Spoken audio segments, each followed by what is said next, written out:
Are you looking for a fun way to win up to 25 times your money this football and basketball season? Test your skills on Prize Picks, the most exciting way to play daily fantasy sports. Just select two or more players, pick more or less on their projections for a wide variety of stats, and place your entry. It's as easy as that. If you have the skills, you can turn $10 into $250 with just a few taps. Easy gameplay, quick withdrawals, and injury insurance on your picks are what makes Prize Picks the #1 daily fantasy sports app. Ready to test your skills? Join the PrizePicks community of more than 7 million players who have already signed up. Right now, PrizePicks will match your first deposit up to $100. Just visit prizepicks.com/bluewire and use code BLUEWIRE. That's code BLUEWIRE at prizepicks.com/bluewire for a first deposit match of up to $100. PrizePicks, daily fantasy sports made easy.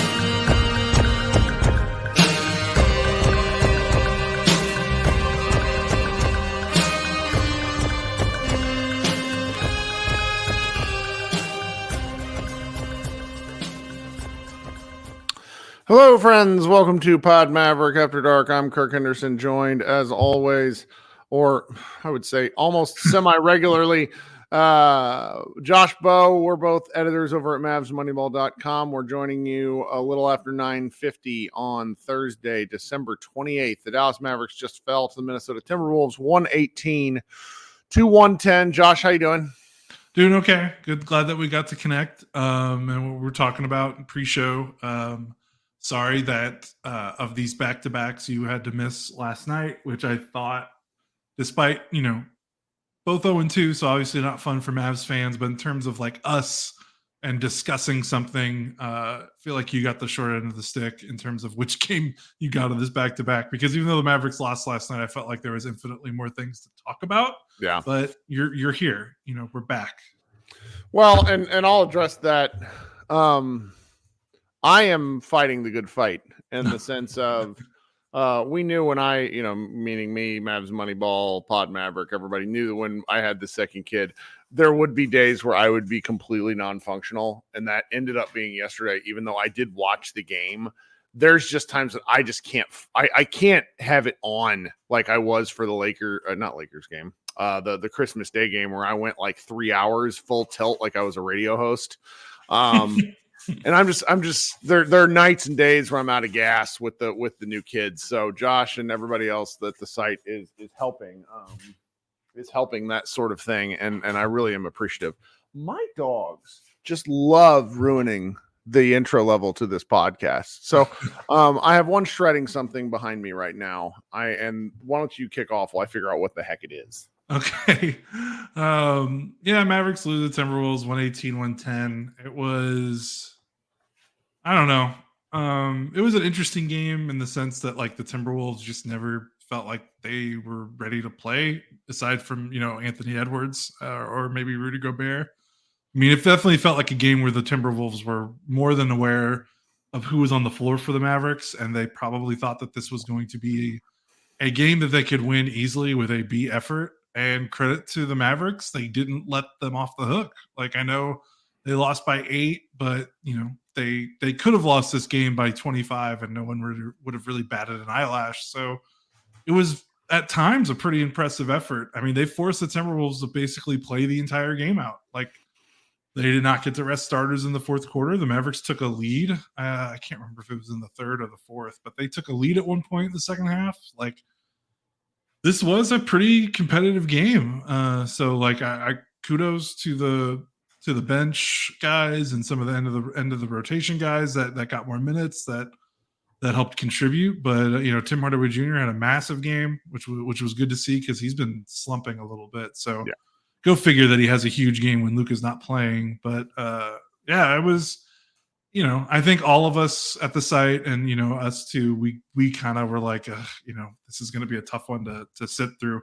And it kind of was at times because I don't think either team had, played a clean game. But at least, it was competitive and we had to pay attention all the way through. And, credit to the junior varsity Mavs for making an effort of it at least. Right. And so the Mavericks fall to 0-3 without Luka. During this Kyrie time, overarchingly, so right now they are sitting at 18-14. At this point last year, I think just due to the season starting with like a game differential, the Mavericks were climbing out of being 500 after they had lost a horrendous game to the Minnesota Timberwolves. And then they went on this 7-game win streak where Luka turned into like Michael Jordan, LeBron James, Larry Bird, and Wilt Chamberlain all together, where he was like averaging 45, 12, and 11. It was something insane.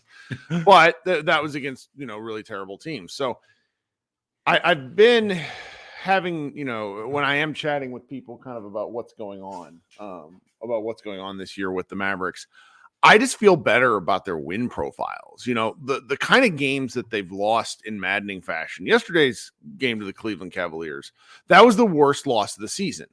It was the worst loss of the season because it was exactly the kind of loss that the Mavericks suffered repeatedly during Luka Doncic's first 5 years, where they played down to opponents. The problem was yesterday, I'm not necessarily sure that they played down to the Cavs in so much as, we talked about it a little bit, but like, the threadbare coaching of Jason Kidd shines through in some of these games where like they don't have easy button options. There were no plays that made any sense where it's like somebody's going to the rim. No, shots weren't falling. So it's like the hope is Luka save us. And it didn't happen because the man's playing the third most minutes in the NBA on a night in, night out basis.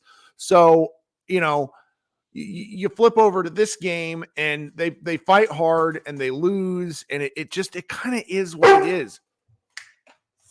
And it really is one of these things that I don't know how to feel about over too long a period of time, because they're without Kyrie and Luka. And so when the whole game, like the whole, we talked about this in the preseason, when Luka Doncic and Kyrie are who you build your team around and they're both not playing, what do you expect? Getting effort was great.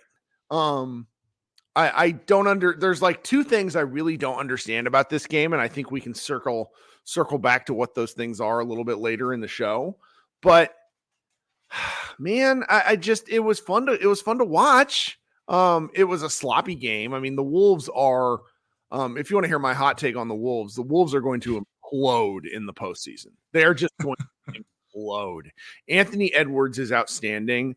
Rudy Gobert gets away with so much bullshit that he cannot get away with against better. He shoved Derek Lively like 2 or 3 times. Like, I am not a refs guy anymore. I used to be in a big way. But the kind of things that like he does on the floor, if that's defensive player of the year worthy, fantastic. Just not getting called for fouls is defensive player of the year stuff. Fantastic.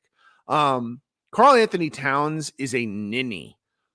Like, I no other way really to describe him. His worst tendencies are the things that people bitch about with Luka, where he's just a complainer. Edwards is also amazing. I don't believe Mike Conley can survive the run because he's my age at this point. And then they have, like slow-mo is interesting, but they're a great regular season team, and I think they will be, but I think they are going to get blown off the doors in a real series. Doesn't matter how good their coach is. That's not to say, that it's just, I sort of was looking at this game and going, man, you can't play down to a team like this. Yeah, they weren't very impressive. No. Yeah. But credit to the Mavericks for making it a fight. Tim had 32 on 19 shots. Kind of got a balanced effort most of the way. Like, no one else really popped besides Hardaway, but just like little contributions. Derrick Jones Jr. got to the line 8 times, which was pretty cool. Hey, Dwight Powell, 12, 14, 6, 2 steals, and a block. How about that stat line? Which is pretty funny to do it against the best defensive team in the NBA. And 14 rebounds. Team. Yeah. I wonder how many rebounds he has this season. I don't I'll know, go not look that it up. many. 6 assists though. I mean, That's pretty crazy. yeah, like I mean, this might be the most he stuffed the stat sheet since like those tanking teams where he would have those big games like in Now he has March. 86 rebounds on the year in 28 games. That's an average of where are we at here? That's an average of three a game. Yeah. So he had 0. I mean, he hasn't grabbed more than 8 is the most he's had this month. So that's pretty funny. That Yeah, was something. Yeah, and that's kind of emblematic of like the Wolves' effort level because Powell is a guy that will feed off of your bad vibes. Like if you're not going to work, like that's the one thing you could say about Powell is he's going to at least work hard. Yep. And so that's almost how you can kind of describe the Wolves' effort level is they let Dwight Powell get 12, 14, and 6 when they have Rudy Gobert and Karl Anthony Towns playing. So he clearly did it in response to the Andre Drummond's 24-25 game from yesterday. You think that inspired him? That inspired him where he's like, this man's not coming for my job. I'm Dwight fucking Powell. Drummond might be playing himself out of the Mavericks price range at this rate, but which is kind of funny to think about. But right. Again. Yeah. But yeah, I mean, otherwise, like, I mean, the Mavericks shot the 3 pretty well. Like offensively, they actually played good enough to win. It was just their defense wasn't very good. Probably like the standout thing that kind of stunk about this game is Derek Lively kind of looking like a rookie for the second game in a row, which is understandable. He's allowed to look like a 19-year-old rookie from time to time, and especially when, back-to-back games against Jared Allen and Rudy Gobert. Like, that's not a great draw for him. But, yeah, 2 points in 15 minutes, 4 rebounds, just didn't make an impact at all. Like, there was never a moment in the game where it felt like he was, really contributing. I felt like all the Mavericks runs came when he was on the bench. He had 5 fouls, so he was actually on the bench a lot. Like he only played 15 minutes. So that's probably like the storyline of these 2 games is like, hey, Lively finally looking like a rookie because he was on a stretch. Yeah. I mean, like where I can't remember the last bad game he played. Like he played before these 2 games, Minnesota, Cleveland. I mean, he had 20 and 10 against Phoenix. He hurt his ankle, so he was out. I mean, he played the Wolves before that, and he had 15 and 6, played pretty decent, played well against the Lakers. Like, he had a pretty good run. I think December 1st against Memphis is when you could say the last time he had a really, like, a stinker of a game. So, I mean, when you've got a 19-year-old rookie starting center, I think you're allowed to have 2 bad games in a row. But it's kind of is. I mean, and if we're being candid, and if we're being, let's just be overly critical for a minute or two. If you're being overly critical, Lively's actually had 3 pretty rough games in a row, despite how important he was in the Phoenix win. So he has given, he let what was the guy's name? For the Suns backup center. That guy had 23 and 19. Metu. And like that's not on Likely specifically. But it's then, Allen played a heck of a game and 9 offensive boards for Allen. Mm-hmm. Lively bears some responsibility there. He just does. And then tonight's game where he just, getting worked by Rudy Gobert is not a shameful thing, right? But it still is a thing that happened. Right. And you look to build from it is I think the right thing. And I'm sure he will because he rarely – just 3-ish kind of what in the world. Yeah. Gene Paul in the chat says maybe the ankle is still not 100%. Maybe so. I don't know. It's one of these things where I don't want to be too critical, but I do think like I saw somebody I followed today posted about how yesterday was one of the best defensive games he's seen from Lively. And I think Lively made some really incredible defensive plays in that game, but that does not equate to a fully like solid defensive game. Because if again the guy that you're matched up with has whatever 16, 24 and 23, 20, like it's not a thing. Like at that point you're doing something that you need to be doing better. Yeah, and he'll be all right. I mean, the next 4 games are Golden State, Utah, Portland. So he'll be fine. Yeah, right? Yeah, he'll be fine. So okay, let's circle back on some other things here. But just this is a loss, and during losses we get fewer people that tune in. But if you could do me a favor. Head on down and click the like button on the stream. Go ahead and hit subscribe while you're down there. I'm not going to do a fan show after this just because I'm still pretty tired, and really I don't want to harp too much on something like these last two games, even though I'm sure there's a lot of people who are very, very frustrated. And if you're listening on an audio stream, if you could, subscribe. I know I'm it's so frustrating and kind of sad. I've been getting more and more emails about the Apple situation, and I'm just like, I have to answer each person individually. Like, I would, I don't know what our subscriber base is, but I think we probably have in the neighborhood of 10 to 15,000 regular downloaders on the audio side of things based off of what I see in a given month. It can go, sometimes people dip in, we have 20 to 25,000, and like 65% of those are from Apple. So it's really like, but we're working on it. Yeah, I'd really appreciate if you guys could do that and leave a comment on this video. I love reading the comments. It's one of my favorite parts of doing this. This episode is presented to you by NFL Sunday Ticket, now on YouTube and YouTube TV. With NFL Sunday Ticket on YouTube and YouTube TV, you can watch your favorite teams' out-of-market Sunday games, plus watch up to 4 games at once with Multiview. Don't miss the race to the playoffs. NFL Sunday Ticket is now just $39 when bundled with YouTube TV, where you get even more football. Visit youtube.com/Spotify offer to sign up now. Lowest price on YouTube TV with base plan. Rest of 2023 season. Terms and embargoes apply. No cancellations. This episode is brought to you by Google Pixel, the official fan phone of the NBA and WNBA. The new Pixel 8 and Pixel 8 Pro are built different. How? Take the Audio Magic Eraser tool. It helps block out distracting crowd noise so your play-by-play commentary sounds crystal clear. The only phone engineered by Google brings out the audio you care about so your videos sound as crisp as they look. Learn more at googlestore.com/Pixel NBA. Audio Magic Eraser requires Google Photos app. May not work on all audio elements. All right, let's see here. Let's circle back to some of the things that were a little bit frustrating about this game. There's one big one we could talk about if you want to. Yeah, have we talked? So Grant Williams finishes. We haven't talked about him in a while. Me and you, at least. Yeah, so Grant Williams has 8 points, 3 rebounds, 3 assists, 2 turnovers, and a -30 in 30 minutes. In a game they lost by 8. Yeah. -30. Yeah, that's he's in a bad spot right now. And he's probably getting moved to the bench whenever everybody's healthy, and I think that's for the best. He already has been moved to the bench. He'll stay there. Right. He came off the bench against Cleveland and against Phoenix. He will stay there, which is very interesting to note, and maybe he'll work his way back into it. It's a long regular season. And we'll see kind of what happens with regards to that and whether he will make a difference there. He has been inexplicably bad.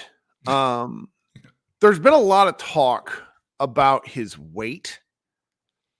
And I don't know. I'm always very reluctant to talk about that sort of thing because I didn't watch him enough at Boston to make a connection on this. But he's slow on the perimeter, and he has no lift on his jump. And his shot has been really short for quite a while. And fan 123 kind of sums it up, very succinctly in the chat. Grant looks fat. I don't necessarily want to say that is the case, but I do understand the sentiment. And whatever is going on with him right now in a physical way, everything he does is labored. There was a left-handed layup attempt he had after a really nice shot fake he got. I think it was like Edwards on him up in the air tonight. And he drove all the way to the paint and just like boofs the layup. And I don't know what he's shooting on twos, but it's really not. I can get that for you real quick. He sucks right now. And I think that we as a fan base, not you were actually pretty stable on him. We as a fan base had hoped for a lot from him, and he's just not been very good. And I don't know what to do about that because I think that he's paid a reasonable amount. I think he'll have ups and downs, and that's about the best that we can hope for. I mean, he's shooting 49% on twos, which is not even far and away the worst of his career. He's a 54% shooter on twos for his career. What any restricted area type stuff? Because that's where I've been like really horrified Keep talking. I'll find it. It's okay. So there's just these elements of his game to where I think we expect a little too much from him. And there's 3-ish guys in the Mavericks rotation, which we're all kind of sick of collectively at the moment. It's to some degree or another. There's Grant, there's Josh Green. He came back yesterday and made some nice passes, but still he scored, I think, 2 points in like 25 minutes. And then Jaden Hardy, who we've talked about. I don't feel like, burying him anymore, though I do want you to go, if you're curious at all as to what he's shooting when he's a starter, the answer is very bad. So it's these pieces that you had hoped would do more for the Mavericks, I think have been asked to do a little too much in the absence of Kyrie. And I don't know whether I'm overreacting in the moment to these kind of meh to bad performances or whether we can hope for like a little bit of a rebound once they're further down the totem pole. Yeah. Grant is shooting from, now I'm not doing restricted area. I'm on Basketball Reference. So That's they okay. do it by distance. And yeah. so 0 to 3 feet, he's at 76%, which is better than actually. I've just seen some really awful attempts lately. Here you go. 3 to 10 feet, he's 31%. Where last season he was 46, season before that 49, and his first 2 seasons he was at 50%. Okay. So that's like in the paint, but outside the restricted area, he's 31%, which is not even, he was at 48% from that range for his career. So I mean, that's where you're seeing that. Do you think there's anything to this fitness argument? Because let's push the weight part aside. He just looks gassed all the time. Yeah, and I wonder, I don't know about the fitness part of it because, I didn't, people might be like, well, you talked about it with Luka, and it's like, well, we've watched Luka play 70 games a season for 5 years, and we've watched his body weight and fitness fluctuate. Like we have, there's something to talk about. With Grant, I don't feel as comfortable because I'll just be frank and say, like, I didn't watch him play every single game in Boston last season, so I don't know if this is different than what he was doing last season. The thing I will say, though, is that he's playing the most minutes he's ever played in his career, average-wise. He's at 29 minutes per game, which is more than any of his other previous seasons. And he's also he started 26 games this season. That's the most games he's ever started in a single season. So He's not only playing more minutes, he's playing more minutes against better players. Because in Boston, he was bench units and occasional spot starter. So, there's a big difference in coming into the game playing against backups and starting the game playing against the best 5 players on an opposing team. So I almost wonder if that combination of increased minutes and the increased role in terms of playing, start playing against starters is maybe zapping him a little bit more than last season when, you get to come off the bench and ease into the game. So I wonder, like, that's my only theory because I don't, I just can't touch the fitness stuff because I have no idea. I just have no idea. And I'm not good at talking about that stuff. Well, and maybe we'll see as things go on. So, all right. I don't understand why Markieff Morris played. He was a -7 in 3 minutes, and he, along with Grant, were 2 of, Grant was like a slow bleed. Morris goes in the game, and the game went from being close to being out of reach. That was bad. That was a bad call. And I'm not like he got absolutely destroyed by Jaden McDaniels on a non-foul call that was like that was a football play. I have no idea how that wasn't called. So I feel a little bad for him. Wamik in the chat gets to what I'm thinking of talking about next, where he's playing Morris over both Holmes and Prosper. And candidly, like, that's unacceptable. It's just unacceptable. Why? Markieff Morris is a non-guaranteed contract player. What does he do? I don't know. And he got a DNP CD against, he hadn't played since December 22nd. He didn't play against Phoenix. He didn't play against Cleveland. I don't know. Why is he the call against the Giants? Like, at least, if you're going to lose and get some experience. And, it's so funny. It's so funny. We have, by and large, been off the kid discussion point, despite our fan base's really desire for it. because the Mavericks, like there's two reasons why we've been reluctant to talk about Kidd. Number one, they're winning. By and large, they're winning. Number two, there's the simple fact of unless Luka and Kyrie don't want him there anymore, he's not going. So talking about this sort of stuff feels like beating a dead horse. Josh and I had a little fun with the Twitter account, who probably won't listen to this podcast, but it was like, it's a person whose entire existence seemed dedicated to defending Jason Kidd decisions, which really fascinating way to spend your time, guy. You can go find that in my Twitter replies if you want to see it from last night. And Kidd is just, I don't want to say he's a bad coach, but he makes decisions that are completely indefensible.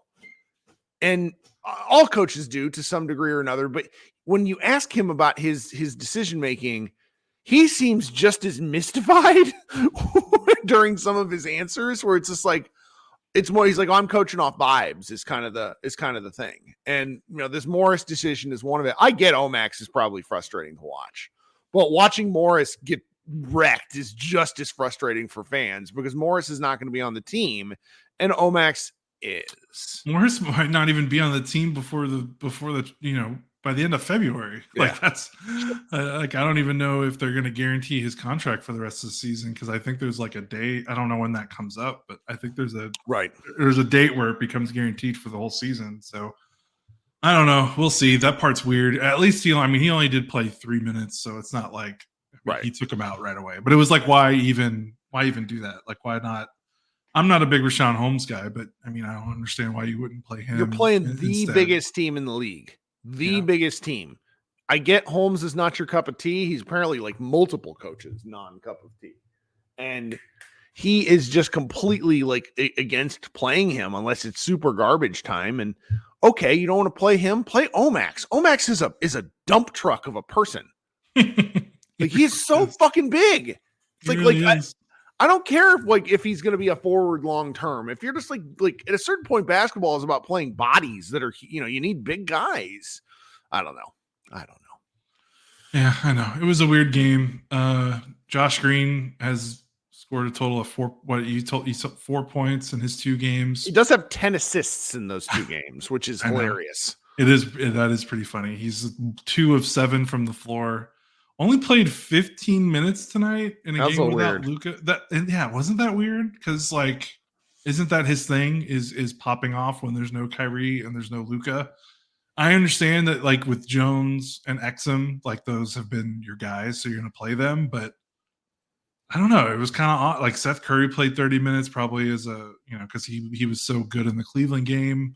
You couldn't keep Hardaway off the floor, and you're going to play Exum and Jones because those two, quite frankly, have been extremely better than Green this season. So is Green going to get squeezed out of the rotation? I'm just curious where the minutes are. If Exum and Jones are your locked in starters, Grant's coming off the bench. Yep. Hardaway's not going anywhere. Where are the minutes for Green? He's got to figure out a way to get some time on the floor. I like the concept of scaling back Green's rope to where if he's working, then you let him cook. But they were letting him, prior to his injury, they were letting him play too much useless basketball. He's got to be making statistical contributions. And speaking of weird statistics, Josh Green has played 3 games in the month of December. He played on December 1st, and he also had 5 assists in that game. So he is averaging 5 assists a game for the month of December. This is where, you get Luka and Kyrie back. I think things either start to fall into place or we start to ask much more interesting roster questions. Where what Kidd can do. And this is where I think we kind of will, at that point, we're going to scale back on the Kidd criticism as a fan base, because it's really hard to be super pissed at him when everybody, they played with half, they've had not the best injury luck. They haven't had the worst, but it's been not great. So I don't know. I think there's an opportunity for the Mavs to show something in the last 40 games of the year if they're able to get guys healthy. Now, sometimes guys just might not get healthy. Like Kyrie's foot thing is maybe it won't go away. Maxi Kleba, for all we know, has a club foot and may never play basketball ever again for what they're dealing with the toe here. So This is just, it's been a little bit odd, but the fact is they're still 4 games above 500 and they have I still, looking, I was very confused. I remember 2 weeks ago, somebody was arguing with me about how difficult the schedule was ahead. And I'm like, there's not like a murderer's row of games. They seem to have some winnable ones and some tough ones. And you'd like to see them get a marquee win past the Phoenix game felt like the best win of the year, but ultimately Phoenix kind of sucks right now. But by and large, the Mavericks are beating who they're supposed to. So I don't know. But you'll make the playoffs if you do that. Yes. And I understand that everyone doesn't get jazzed up about it, but that's how you make the playoffs. Well, that's what. So my friends at the podcast and video show, We Talk Mavs, were having a bit of a discussion about this today. And I've had this with multiple people. Of the question kind of starts to become: would you rather be 15-15 with some amazing wins and a number of horrifying losses, which is what the Mavericks were at this point last year? And really the year before that, almost every year of the Luka experience maybe 19-20 is the one exception. Or would you rather be 18-14, having beaten the shit out of all the teams you're supposed to have, with maybe 1 or 2 exceptions? Like you got to get the regular season is such a grind. You cannot get too high and you cannot get too low. And if the Mavericks are winning the games they're supposed to, the vast majority of the time, then they're going to avoid the play-in. They just are. They're a top 8 to 10 team in the league, is my opinion. I really believe this, at least with a full and healthy roster. So I don't know, the sky is falling mentality when they do things like tonight. I get, not tonight, really last night, is understandable for the moment, but then all you got to do is just look at the long scope of things. And how do you feel about their win profile? And they're beating the teams they're supposed to. And that's really all I can ask for, Yeah, I can understand, if you're perusing some national media people or some other alternative sources that are not Mavs focused. I mean, there's a lot of data out there, like net rating that's adjusted net rating, strength of schedule adjusted rating that is not kind to the Mavericks, because I mean they quite their schedule has been extremely soft up until right around this point. So there's a lot of data out there from people that aren't Mavericks people that says that there might be a slide coming, sure. Which might happen. I don't know. I'm not gonna argue with that right now. I think that's probably what's spooking people, I think. I mean, what did they jumped out? What was the I'm looking at this. Why am I asking you? They jumped out to an 8-2 and then a 9-3 start, right? Yep. And then since then, the Mavericks have essentially played 500 basketball, maybe even slightly under 500. But you go up against Golden State, Utah, Portland. If they don't win all 4 of these games, I will be shocked. Okay. You go on a real 4-0 win streak. So then you're sitting there at 22-14. And then you play Minnesota, Memphis, New York, New Orleans, Los Angeles, Golden State, Boston. That is a much tougher stretch of basketball. But that is also probably 500 basketball. So if you go on win streaks when you're supposed to go on win streaks and then hold your head above water during the more difficult portions of the season, you're going to end up in a pretty good spot. They're not contenders yet. Okay. But I feel very weird being on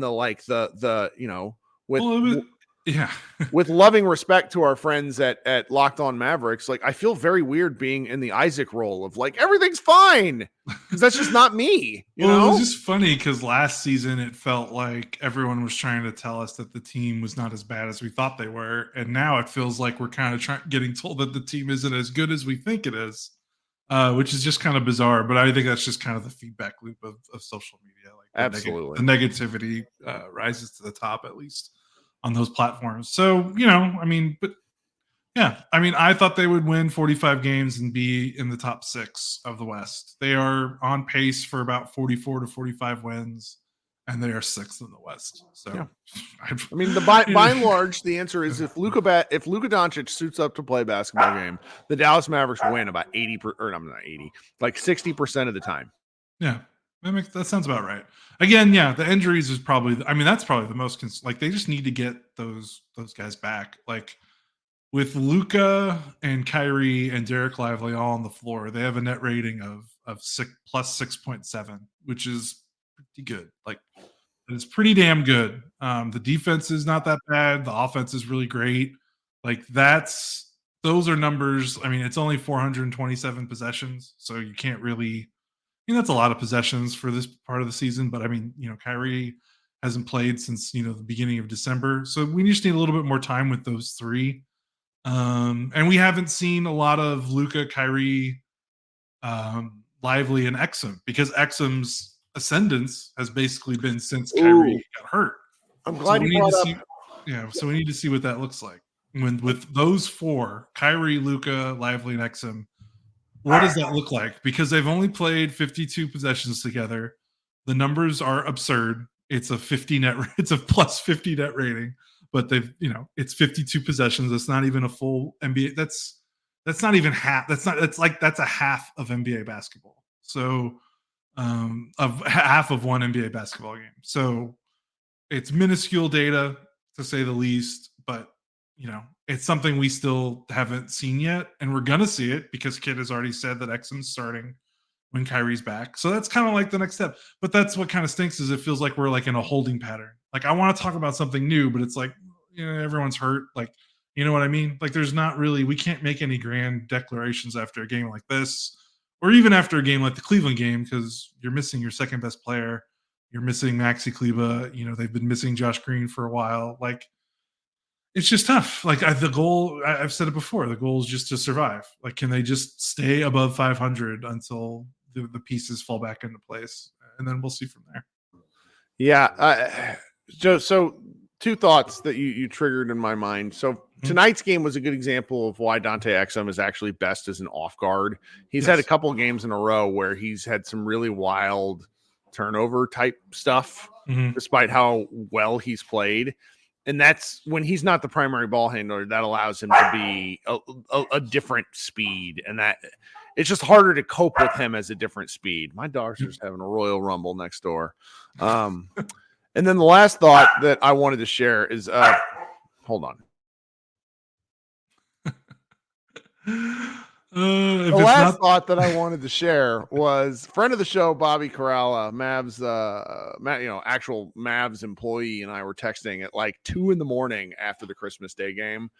And he told me that according to the data that he was looking at during the Phoenix game, the average distance of a completed Luka pass that game. Do you want to take a stab on what it was? The average distance, just sort of think about what that means in a basketball court. So if half of basketball court is what? 40, how long is a basketball court? I should know this. Is it in feet?